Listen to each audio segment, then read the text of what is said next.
भारतीय tennis star Sania Mirza career का खुशगवार इख्तिताम करने में नाकाम रहीं और अपने साथी रोहन बोपन्ना के साथ ऑस्ट्रेलियन ओपन के फाइनल में ब्राजीलियन जोड़ी से शिकस्त खा गईं। सानिया मिर्जा पहले ही ऐलान कर चुकी थी कि ऑस्ट्रेलियन ओपन सन 2023 इनके करियर का आखिरी ग्रैंड स्लैम टूर्नामेंट होगा। भारतीय जोड़ी को ब्राजीलियन जोड़ी के हाथों 7-2 और 6-2 से शिकस्त हुई।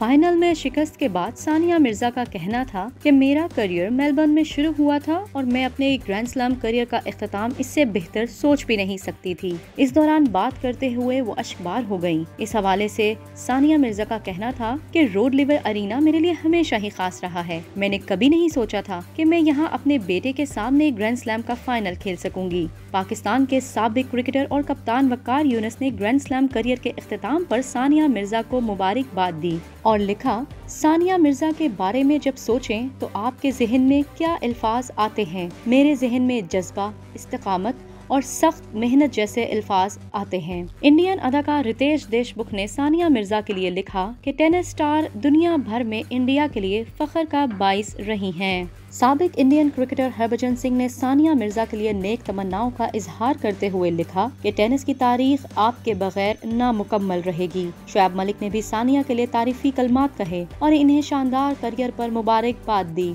36 साल टेनिस स्टार इससे कबल 43 डबल्स टाइटल जीत चुकी हैं, जिनमें 6 ग्रैंड स्लैम टाइटल भी शामिल हैं। सानिया मिर्जा अगले माह आखिरी बार दुबई ओपन में शिरकत करेंगी, जहां अब वो अपने बेटे के साथ मुस्तकिल सकूनत का इरादा रखती हैं, क्योंकि शोएब मलिक के साथ इनके ताल्लुकात कुछ अरसा से कशीदा हैं और दोनों के मबैन तलाक की इत्तलात भी आ रही हैं।